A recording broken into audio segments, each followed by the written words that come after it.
welcome to the Cincinnati Bengals Weekly Show here on the Grueling Truth Radio Network. We're at Week 14, previewing the Browns game. Remember, the Cincinnati Bengals Weekly Show is brought to you by Gridiron Mo, an interactive football app where you get to call what the offense or defense should do during a live NFL game and see what all other fans have called also. So check out Gridiron Mo at www.gridironmo.com. I'm your host, Mike Goodpaster. Right now I want to welcome in former Cincinnati Bengal linebacker Joe Kelly. How you doing, Joe? I'm doing great, Mike. I thought I forgot what it felt like on Monday, the following week after a victory. You know. Yeah, I still don't know because I'm still not sold. Plus, we're still 4-7-1. I mean, so that's the question. Does this solve everything, or do you want to see another week or two? I mean, to me, until they've beaten Cleveland and beaten Pittsburgh, I'm not going to think that anything's changed. Well, you know, my thing is nothing's changed unless you win out. Regardless if Pittsburgh and Baltimore continue to win, we win out.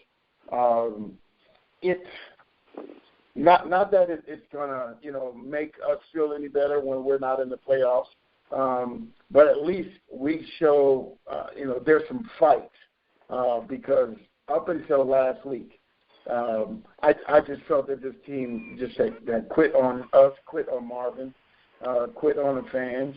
Quit on all of us, just by their effort. I would say their lack of effort, and just looking like there was no desire to be out on the field. So it was, we just finished a tough stretch, and it really sucks as a fan because you look at what we did to Philly, and Philly destroyed Pittsburgh.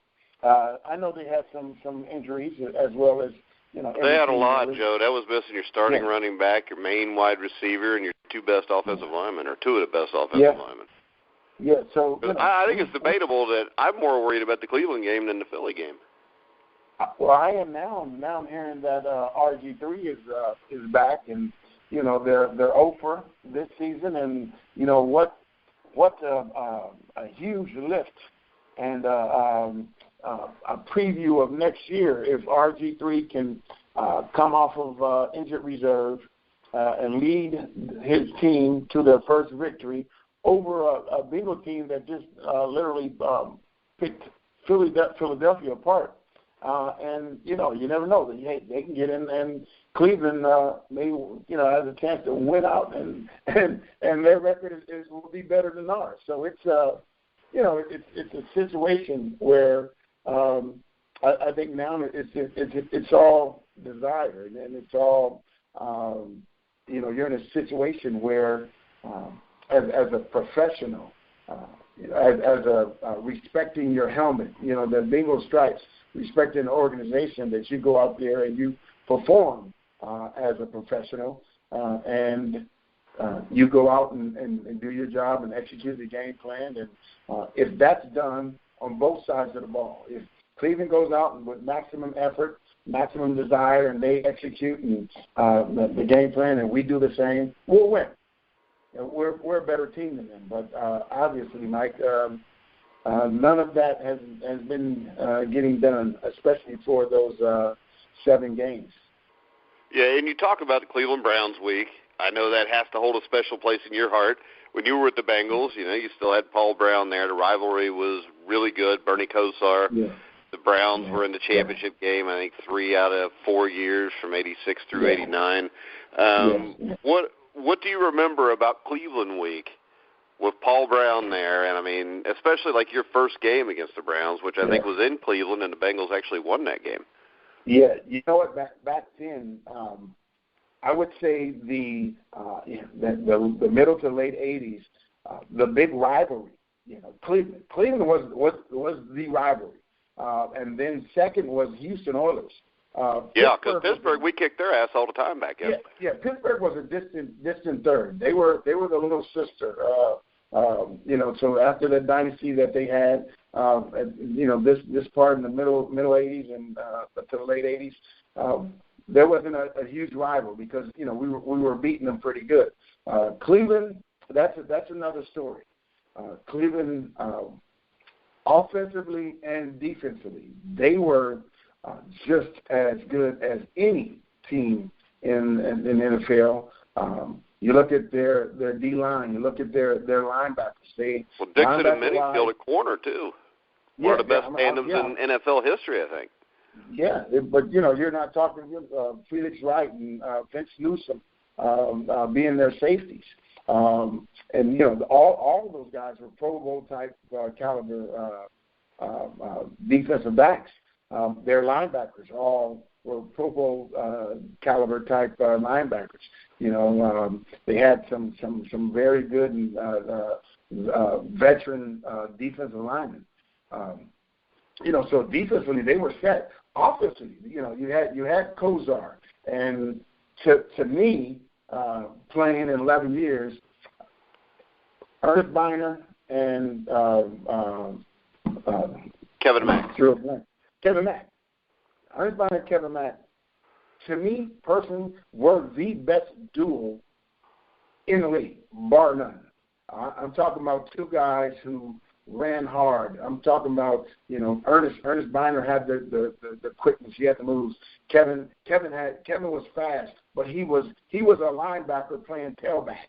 So when you went against those guys, you had to bring it every single. If they were blocking you, you had to bring it. If they were running, you had to bring it. If you had them in pass coverage, you had to bring it. So those guys, as far as I'm concerned, they would go down in my book as the best two tandem running backs in the league. Plus you had one of the greatest tight ends of all time there in Ozzie Newsome. Yeah, you had Ozzie Newsome. You had Webster Slaughter. Yeah. Webster Slaughter out there, wide receiver. You had the other little guy, little scat Brian guy. Brennan. You had Brian Brennan. So they had weapons. Their offensive line, were solid guys. You had a couple of Pro Bowl guys on the offensive line. So, Cleveland week was intense, man. It was no, and then Paul was there, so it was the dislike you learned. The dislike that Paul and the Bengals had for Cleveland Browns. So that you don't live in Cleveland, Joe. You live in Cincinnati. You don't live in Cleveland. So stop throwing stuff on the field. That was classic. That our 4 years here. The battles that we had with Cleveland were classic. And playing up in Cleveland, like I remember. We're warming up in the dog pound. We're in the end zone, warming up, man. And next thing you know, we're getting hit with AA batteries. So picture this. Put yourself in this. It is 10 degrees. You're in the dog pound, stowing. You got your helmet on. And this size AA battery gets flung from the dog pound and hits you right in the helmet. Do you? Hey, Joe, at least the economy was bad enough in Cleveland they weren't throwing C or D cell batteries at you. Right. Could you imagine that? Yeah, because them damn things are expensive. Yeah, right. It was an experience. Going up to Cleveland back then, Mike, the visitors' locker room was atrocious. You're talking leaking showers. You're talking mold. You're talking about all of us sitting in this junior high school size locker, cement floor, cracked floor, brick, cold, damp, like a dungeon. This is, and I think they kept it like that, for a reason. It was just to make the opposing team uncomfortable. So it was, playing in that old stadium. It was an experience as iconic as it was, because you had Jim Brown, playing in this stadium. It was terrible. It was garbage. The best thing about the Cleveland Stadium back then is that it was grass. It was grass, and it was not the thing that we used to call AstroTurf. So we had some classic games and some classic moments. Talking about Cleveland. Yeah, and the shame of it is probably the last time this was really a rivalry. The rivalry probably ended around 1990. Just because, after 90, the Bengals were crap. The Browns move. The Browns come back. The Bengals get better, and the Browns are still crap. So it would be nice that the rivalry could get back to where it's going to be, but I don't know if it's going to take Cleveland a while to fix the mess they've got. You talk about the Bengals' offensive line. A little research I did. The Cleveland Browns have given up 45 sacks this year and 104 quarterback hits, which is by far number one in the NFL. The only thing they're number one in outside of losses. So I think the key to this game, because they've got two really good receivers in Corey Coleman and Terrell Pryor, the key here, as it usually is for the Bengals, because the defensive backs haven't played that well, is the ability for Dunlop, Atkins, and them to get pressure on the quarterback. Yeah, and it's being able to go after the passer, because there's been a lot of defensive schemes. There have been a lot of things that I think Gunther was trying to do with these guys, and in my opinion, it was going against the strength of what they do. You have the two defensive ends that you're paying a boatload of money to rush the passer. Let them rush the passer, because at the end of the day, 97 he's going to create havoc at some point in the game. I don't care who we're playing. He's going to do something to make a play, or cause a play to be made because of what the push he brings inside.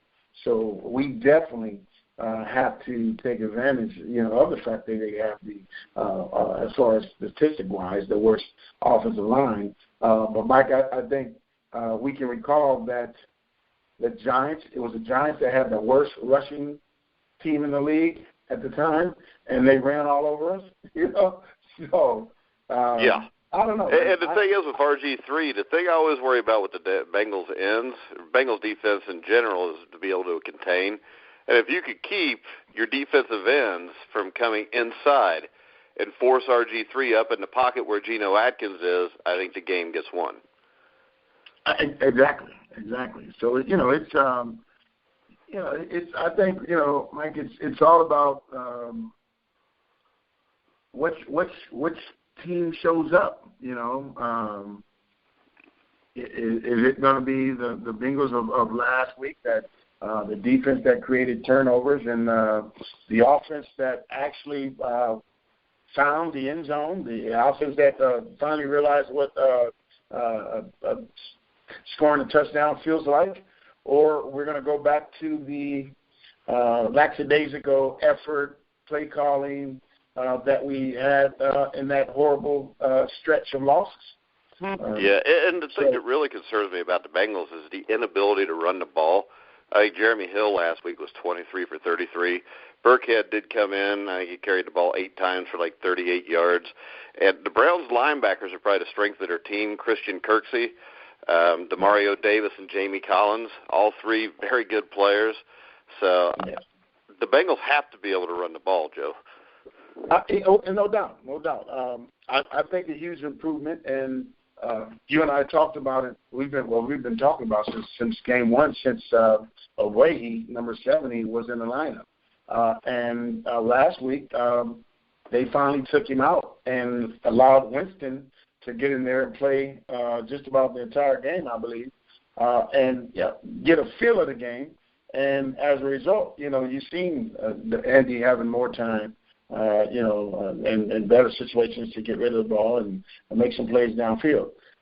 So I think that in itself right there, that hopefully Winston is starting again. And I hope they didn't decide just to bench 70 for the day and put him back in, because right now it's going to take off season. It's going to take mini camp. It's going to take a full all-out training camp and a full preseason for number 70 to be able to even get up to the level of being an NFL caliber, a starting NFL caliber type offensive tackle, which he definitely isn't right now. Yeah, and I mean, the other thing that really impressed me was Brandon LaFell. I think he finally played a good game. his 5 receptions, 95 yards, and a touchdown.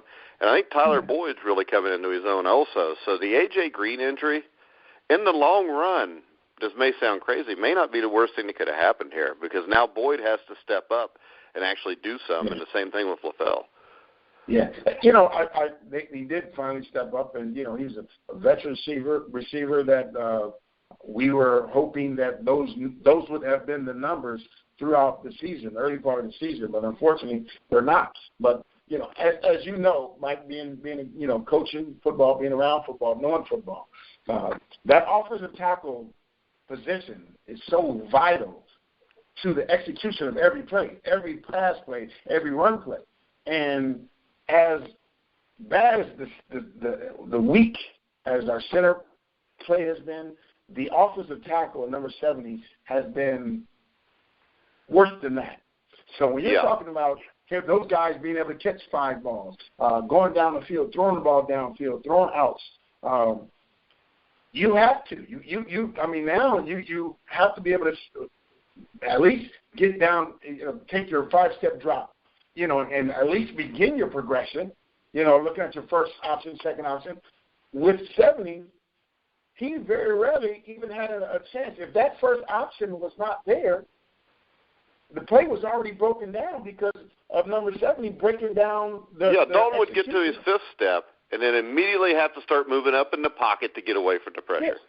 And he would have to fade. And see, that's the other thing. Everybody said, well, when they're knocking the ball down, why don't you just spread him out? You spread him out, number one, you take away 1 or 2 of your options. And that's kind of what was going on anyways, because he dropped back to pass, and coming from his right side is pressure. He has to immediately start to move up in the pocket, which takes away probably the guy on the right-hand side, that's the wide receiver. He has to come over. And, I think that was just a killer for him. Yeah, it's taken away when you're not even set. When you haven't even finished your 5-step drop or even your 3-step drop, and you have to already move up in the pocket, out the pocket to trying to escape pressure. You're already off your first option. Our execution was to run a curl, a 15-yard curl. That is already gone. Now you're going to the second, and you really can't do the second because the play is designed for the second option to take a little more time than the first option. So about the time you look at the second option, it's not there because the play is not developed yet. So now you see that. Now you're all the way in your third option. So, it's people have to understand, hey, Andy's this and, put A.J. McCarron in. I think if as a football person, if you've seen we're talking seconds, Mike. We're not talking, 10 seconds. We're talking 1 second, 1.5 seconds. That's all it takes in NFL. Give me an additional 1.5 seconds, and I can make the play. And I think last week, even though Philadelphia was besieged with injuries, I think that 1.5 seconds, that 2 seconds, that the pocket not collapsing as quick, gave him options that he had last year. And as a result, you see, those 2 wide receivers really get into the game. And the thing is, Joe, the Eagles have a defensive line that's better than a lot of these teams that have totally just collapsed our pocket, too. Yes, they do. So it's people don't understand how important one position can be, especially the offensive tackle position at this level. And it goes back to our safety play. One player, Reggie went with the Raiders. You see him not there, being back there. Now you see that 36 and 41 are not in cohesion. You're seeing breakdowns. You're seeing that even though they played well this past week, but over the long haul of the season, you see how important one player, one position, free safety, offensive tackle. You see how vital those positions are in the execution of your offense and the execution of your defense. Yeah, and the thing is, Joe, it's not over yet. I think this week will tell us whether it is or not, but if you get Buffalo beating Pittsburgh, which I think is possible, I don't think it's probable, but it's possible in Buffalo, and you get Baltimore going to New England and losing, which I think is possible, Bengals win, they're a game and a half out, and they still get to play the Steelers the next week, which could cut it to a half game, and they get the Ravens at the end of the year. So you're at a point there where if you find one more loss for those teams, you got a shot. I know it's a stretch, but we got to have something to hold on to. Well, as long as we can hold on to that, Mike, and until they say, you guys have been officially eliminated, there's always hope. I've seen stranger things happen. You've seen the wild card team go to the Super Bowl and win the Super Bowl. It's happened a few times. You've seen the undefeated greatest team ever in history, New England Patriots, go to the Super Bowl and lose. So, once you get, the thing is getting there. So anything is possible as long as you still have life. I remember, I want to say my rookie year in '86 when the Jets got off to a 10-0 spurt. Yeah, finished 0-6, and then damn near made it to the championship game. Yeah, so it's in the NFL. At the end of the day, it's about getting there, which is the playoffs, and it's all about once you get there that you are clicking on all cylinders. Offense, defense, special teams. It's hard to really visualize us being there because of how bad the season has gone for us. But you said, at the end of the day, we still can win out and be in it could go down, as incredible as it sounds, it can go down to that New Year's Day game against Baltimore. The winner of that game goes to the playoffs.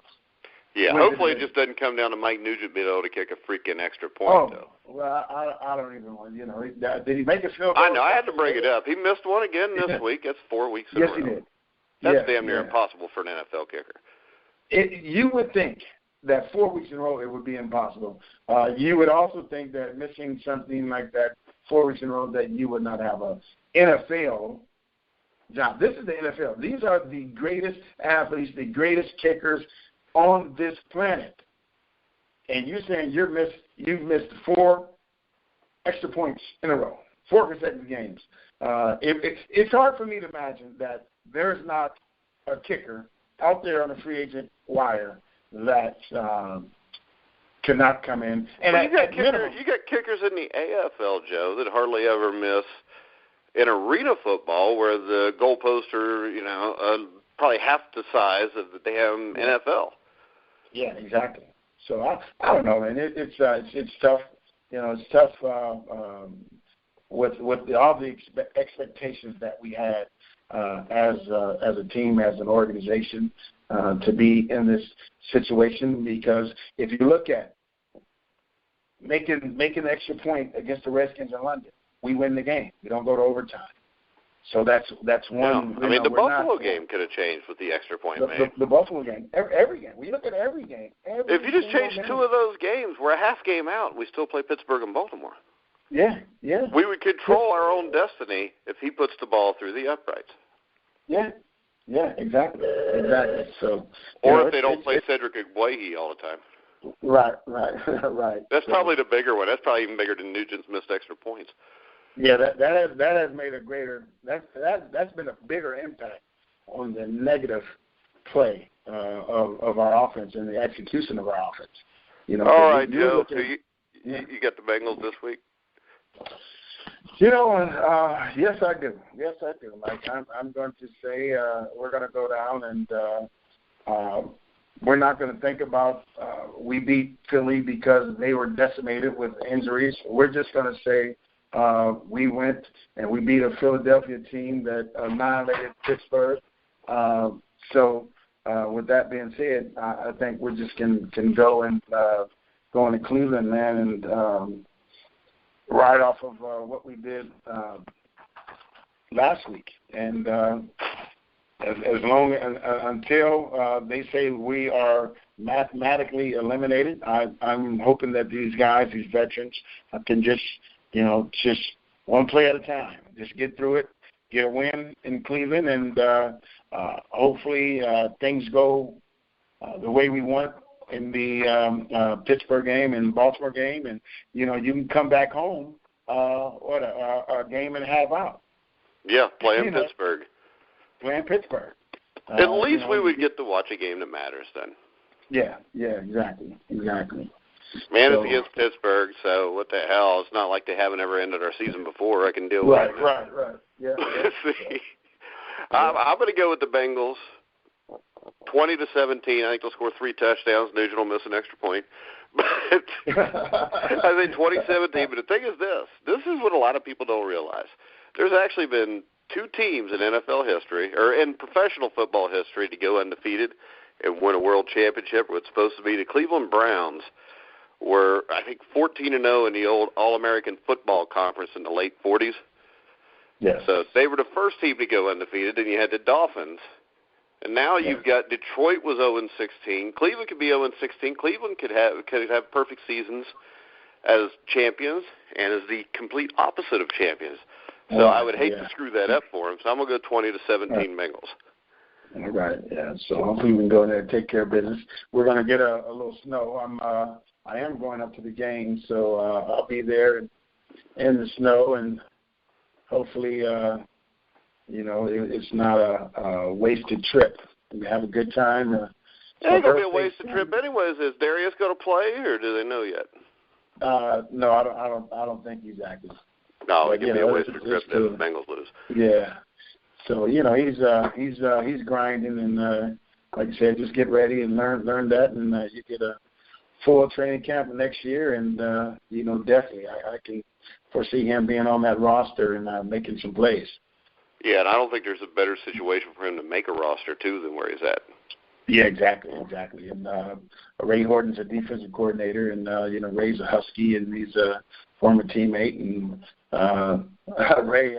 Ray told his dad, Ira Hillary, that went up and visit the practice facility a couple weeks ago, and he was like, we had to sign him because Joe Kelly is his biggest fan. Joe said he sees my Facebook rants, and he's like, man, we had to come take a look at him, and he said they've been really pleased, and they've been really impressed with the work, his work ethic, and his skill level. They were surprised at his skill level, and he's literally in practice, and he is really doing a job on Terrell Pryor. That's a number 1 receiver. That guy's been unreal. I thought he could play as maybe a number 3 or 4 receiver in the NFL, but he's legitimately turned into a star, I think. And if you'd put him in a place where they'd gotten consistent quarterback play, which you can't do when your quarterback's getting hit 104 times in a season. That's why they've always losing quarterbacks. But you put him in a place with a big-time quarterback, he probably catches 120 balls this year. Yeah, and he's it's great because Darius has been able to go against him in practice, and he's doing very well. And from what I heard, he's actually winning more of the battles. And I talked to Darius, and I don't compare Terrell Pryor to A.J. Green, and I'm saying, hey, if you can run with A.J. Green, and cover A.J. Green, you can cover anybody in this league. And so, I think he's having a lot of success up there because of going against an A.J. Green in minicamp and training camp. So I'm looking forward to, 2017 when, he can make an impact. All right, Joe, final words. Washington versus Alabama. Who you got? Oh, my God, Mike, I was hoping that you brought it up. Mike, you know who I have. And I'm looking at our coach, and our coach has always been a big game coach. We've been in situations in '85. We didn't have a chance against Oklahoma. It was laughable. And once we start playing, they were the bigger, the faster, the stronger, and we played them. I tell you, if we played those guys 10 times, we beat them 10. That wasn't one of our hardest games. I think we match up. We match up a lot better than everybody is thinking. Size-wise, we're just as big as them. Speed-wise, our outside guys are faster than those guys. Well, I think the big key there was your outside guys were a lot faster than any team they'd played up to that point, except maybe Miami. Yeah. So I think we're going to fare a lot better than everybody is expecting. I'm definitely expecting a tough game. I'm expecting Alabama to be put in some adverse situations and situations that they haven't been in. And I think the two games that that were games are the LSU game when it was tied 0-0 going in the fourth quarter, and then the Ole Miss game where it was 48-43. And and I think our offense is better than Ole Miss's offense. And if Ole Miss can score 43 points against that defense, that is considered one of the best defenses in the history. And the big difference between you guys and Ole Miss is Ole Miss has a big-time quarterback that'll probably play in the NFL, Chad Kelly, but they don't have a big-time run game. Washington's got a couple guys. You get that wide receiver, what's his name, Brown? We have our wide receiver, John Ross, number one. John Ross, yeah.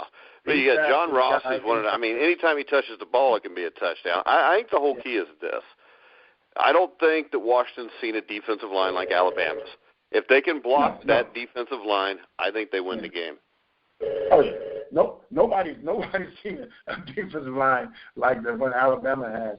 Well, I'll tell you, the closest thing to Alabama's defensive line may be Washington's, though. And that's without our leading sacker, Joe Mathis. We're going into this. Because Washington's huge up front. Oh yeah. So I tell you what, I tell you one thing's not going to happen. That their offensive line is not. They're in for a game. If they think they're going to move us and create big holes and all that. They're going to have Jalen Hurts is going to have to make some plays to beat you guys, and he's a freshman. Yeah. Like Washington's Jake Browning hadn't thrown many picks this year, but he hasn't seen a defense like it. It's going to come down to which offensive line blocks better and which team's quarterback makes two or three huge mistakes. Yeah, exactly. So I'm excited. I'll be down there. I'll have all my purple and gold and the UW Nation, and I'm looking forward to it. I'm looking forward to us, competing and shocking the college football landscape. Well, there's been bigger upsets in college football. To me, the biggest I saw on a major scale like that would have been when Penn State beat Miami in '87. Yeah. When Coach Peterson was at Boise State. Oh, yeah, against Oklahoma. Yeah, but I thought Boise State would win that game. I watched them all year. I thought they were that good.